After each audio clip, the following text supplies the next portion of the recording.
अस्सलामुअलैकुम मुअज़्ज़ज़ ख़वातीन व हज़रात। मैं Waseem Abbas Jaunpur official YouTube channel की तरफ से आपको खुशामदीद कहता हूँ। आज की हमारी वीडियो है हायर कंपनी के एसी के रिमोट कंट्रोल के बारे में। मैं पहले भी पेल कंपनी के एसी के रिमोट कंट्रोल की वीडियो बना चुका हूँ और उसका लिंक मैंने डिस्क्रिप्शन में भी दे दिया है और ऊपर आई बटन पर भी मौजूद है। तो आज की वीडियो में मैं आपको बताऊंगा कि इस हायर कंपनी के डीसी इन्वर्टर एसी के रिमोट कंट्रोल के बारे में कि इसमें क्या क्या फीचर्स हैं और कौन कौन से बटन हैं और कौन से बटन का क्या काम है और रिमोट की सेटिंग के बारे में और कौन सी सेटिंग करके आप अपनी बिजली को बचा सकते हो। तो वीडियो को एंड तक लाजमी देखिएगा और मैं दावे से कहता हूँ कि ये वीडियो आपके लिए फ़ायदेमंद होगी। और मैं आपसे एक गुजारिश भी करता हूँ कि प्लीज़ आप मेरे चैनल जौनपुर ऑफिशियल को सब्सक्राइब कर दें और साथ में बेल आइकन को भी हल्का सा प्रेस कर दें ताकि मुझे आपकी तरफ से प्यार मिलता रहे और मेरी हर नई वीडियो आप तक पहुंचती रहे। तो आते हैं आज की वीडियो की तरफ। सबसे पहले हमें रिमोट को ऑन करना होता है।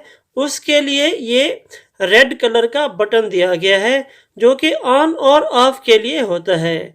इसको प्रेस करने से हमारा रिमोट ऑन हो जाएगा और साथ में एसी भी ऑन हो जाएगा और दोबारा प्रेस करने से हमारा रिमोट भी ऑफ हो जाएगा और साथ में एसी भी शट डाउन हो जाएगा। आगे हमें ये ग्रीन कलर का बटन देखने को मिलता है जो कि सेल्फ क्लीन के लिए दिया गया है। कंपनी ने अपने सार्फिन की सहूलत के लिए ऑटो क्लीन का फीचर दिया है जो कि हर इन्वर्टर एसी में मौजूद होता है। इस फीचर से पहले हमें एक टेक्नीशियन को बुलाना पड़ता था, वो आकर हमारे एसी को वॉश करता था जिससे हमारा टाइम भी ज़ाया होता था और साथ में पैसे भी। लेकिन अब आप अपने एसी को खुद सिर्फ एक बटन की मदद से क्लीन कर सकते हो।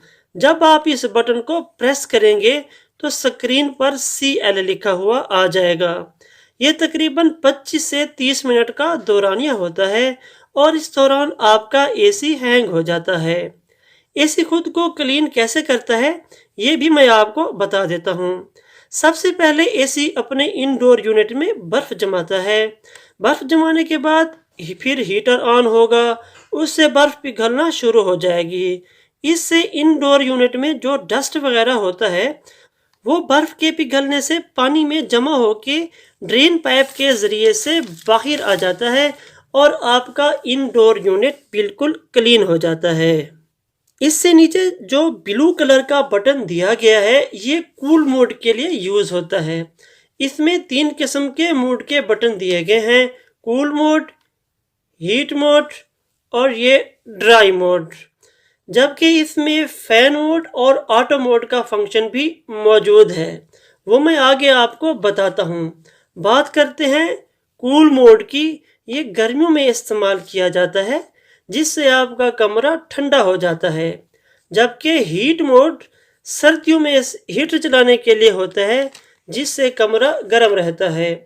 और ड्राई मोड बारिशों के मौसम में इस्तेमाल किया जाता है क्योंकि बारिशों के मौसम में हवा में नमी होती है।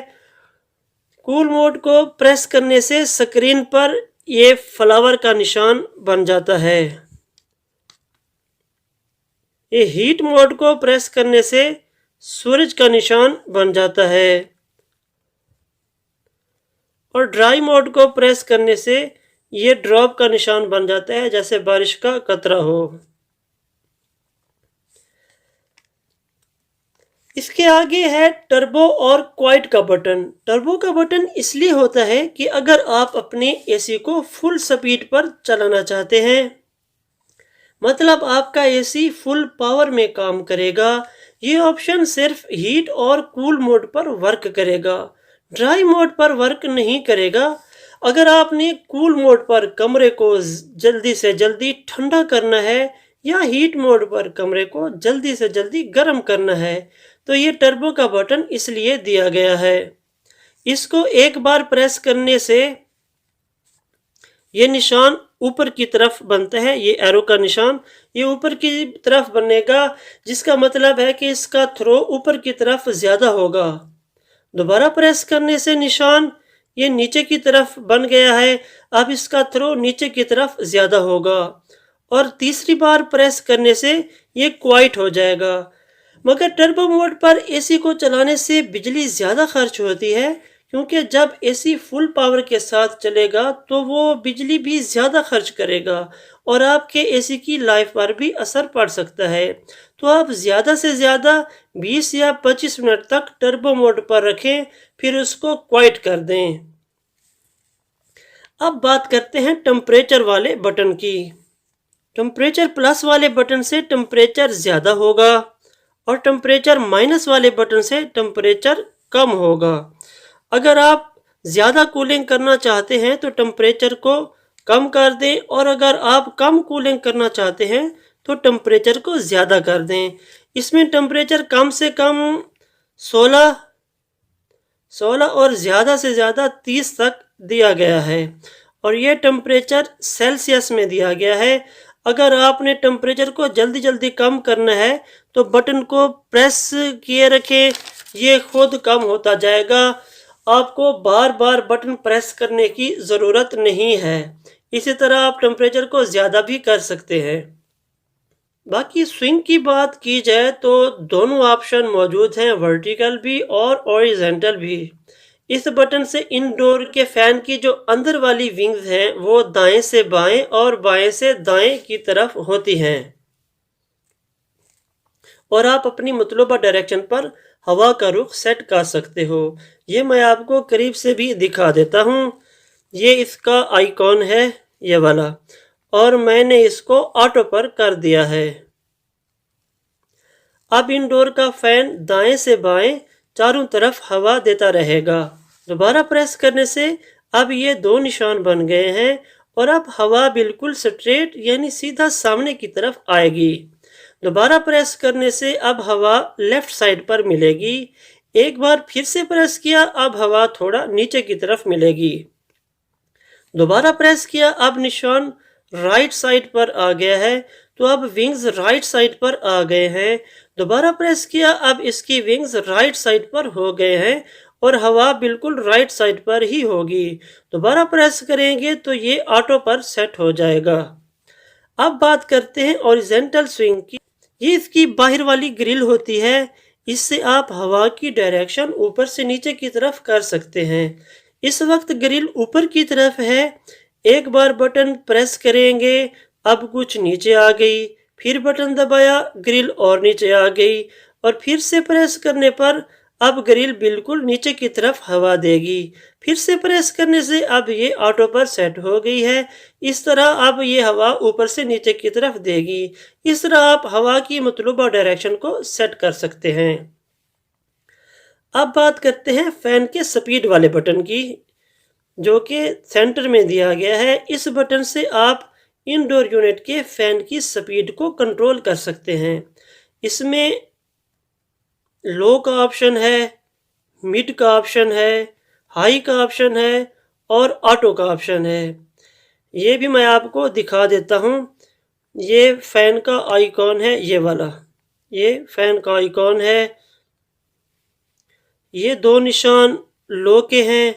बटन प्रेस करने से ये 4 हो गए हैं, अब ये मीडियम पर हो गया है। दोबारा प्रेस किया, अब 6 निशान हो गए हैं। तो अब फैन की स्पीड हाई पर है। फिर से प्रेस करने से फैन ऑटो मोड पर आ जाएगा। इससे इंडोर कमरे का टेम्परेचर डिटेक्ट करके फिर उस हिसाब से फैन हवा को मेंटेन करेगा। अब बात करते हैं इस टाइमर वाले बटन की। इसमें आप आधे घंटे से लेकर 24 घंटे तक का टाइम सेट कर सकते हैं। मतलब आप अगर 5 घंटे तक अपने एसी को चलाना चाहते हैं तो 5 घंटे का टाइम सेट करके आप चाहे सो भी जाएं तो आपका एसी खुद ब खुद ऑफ हो जाएगा, यानी स्टैंड बाई मोड पर आ जाएगा। इससे बिजली की भी बचत हो सकती है। ये एक अच्छा फीचर है। टाइमर लगाने का तरीका ये है कि आप टाइमर वाले बटन को प्रेस करें और इन एरो के निशान से आप टाइम सेलेक्ट कर लें। जब आप टाइम सेलेक्ट कर लें तो ये देखें, इस वक्त जो ये ऑन का ऑप्शन है ये इस वक्त ब्लिंक हो रहा है। तो आपने टाइम सेलेक्ट करके ये कन्फर्म वाले बटन को प्रेस करना है। इससे टाइमर आपका ऑन हो जाएगा। इस तरह आप कैंसिल भी इसी बटन से कर सकते हैं। अब बात करते हैं एक्स्ट्रा फंक्शन वाले बटन की। इसमें 5 फीचर्स एक ही बटन में दिए गए हैं, जिसमें स्लीप मोड देखने को मिलता है, हेल्थ मोड देखने को मिलता है और टर्बो मोड, जबकि फैन मोड और ऑटो मोड भी इसी एक बटन में दिए गए हैं, जो कि एक्स्ट्रा फंक्शन के नाम से है। इस बटन को प्रेस करने से ये स्क्रीन पर घड़ी का आइकॉन बन गया है। ये स्लीप मोड का है। दोबारा प्रेस करने से अब ये पत्ते का आइकॉन बन गया है। ये हेल्थ मोड का है। दोबारा प्रेस करने से अब ये स्विंग पर एनिमेशन हो रही है। ये टर्बो के लिए है। बटन को फिर से प्रेस किया तो ये फैन का निशान बन गया। अब ये फैन मोड पर हो गया। दोबारा प्रेस करने से ये कूल पर आ गया। अब दोबारा प्रेस करने से ये ऑटो का आइकॉन बन गया है। अब एसी ऑटो पर हो गया है। जो भी मोड आपने सेलेक्ट करना हो उसको सेलेक्ट करके आपने कन्फर्म वाले बटन को प्रेस करना है। इस कन्फर्म वाले बटन को प्रेस करना है, फिर वो फंक्शन एक्टिव हो जाएगा। अच्छा, जो स्लीप मोड है इससे क्या होगा कि आपका जो एसी है वो वक्फे वक्फे से ऑन और ऑफ होता रहता है। स्लीप मोड में कमरे का टेम्परेचर जैसे ही आपके सेट किए हुए टेम्परेचर तक पहुंचता है तो एसी ऑफ हो जाता है और टेम्परेचर जब बढ़ने लगता है तो एसी ऑन हो जाता है। इससे बिजली के यूनिट की भी बचत होती है।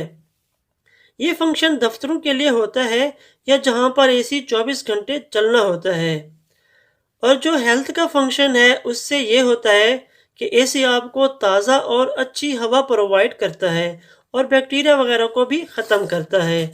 आगे टर्बो, इसके बारे में मैंने आपको पहले बता दिया है। ये आपको हवा की थ्रो ज़्यादा देगा। आगे जो फैन का ऑप्शन है उससे एसी का सिर्फ फैन ऑन रहेगा और आपको सिर्फ हवा मिलती रहेगी। मगर उससे बेहतर है आप सीलिंग फैन ही चला लें ताकि आपकी बिजली की भी बचत हो। तो अब मैं आपको ऑटो मोड के बारे में बताता हूँ। इससे एसी खुद कमरे का टेम्परेचर डिटेक्ट करके उस हिसाब से वर्क करता है। आपको अलग से कोई मोड सेट करने की ज़रूरत नहीं होती, लेकिन इससे बेहतर है कि आप अपनी मर्जी से अपना मतलूबा मोड ही सिलेक्ट कर लें। अब बात करते हैं ये नीचे वाले 3 बटन की। इसमें रीसेट का बटन मौजूद है। अगर आपसे या बच्चों से रिमोट की सेटिंग तब्दील या ख़राब हो गई है और आपको सेटिंग समझ नहीं आ रही तो आप किसी सुई या माचिस की तीली की मदद से इस बटन को प्रेस कर दें। इससे आपका रिमोट रीसेट हो जाएगा जैसा कि पहले दिन था। और ये लॉक का बटन है, जिसको प्रेस करने से रिमोट के बटन लॉक हो जाएंगे। बच्चे वगैरह अगर छेड़ते भी रहें तो ये रिमोट काम नहीं करेगा। अब आते हैं लाइट वाले बटन की तरफ। इसको प्रेस करेंगे तो इंडोर यूनिट के ऊपर जो एलईडी होती है जिस पर टेम्परेचर नज़र आता है, इसकी लाइट ऑफ हो जाएगी। अगर आप चाहते हैं कि रात के टाइम आपको लाइट बंद करके सोना है तो आप लाइट बंद कर सकते हैं। तो ये इस रिमोट के तमाम बटन की सेटिंग थी। और अगर आप चाहते हैं कि आपके बिजली का बिल कम आए तो उसके लिए जब आप अपना एसी ऑन करो तो टेम्परेचर को 1 घंटे के लिए 24 या 25 पर कर दें और जब आपका कमरा ठंडा हो जाए तो फिर आप टेम्परेचर को 28 पर कर दें। टेम्परेचर को 28 पर कर दें और कोशिश किया करें कि कमरे के दरवाजे को बार बार न खोला करें, क्योंकि इससे बाहर का टेम्परेचर अंदर आ जाता है और एसी को ज़्यादा टाइम लगता है कमरा ठंडा करने में। इससे आपके बिजली के यूनिट की सेविंग होगी।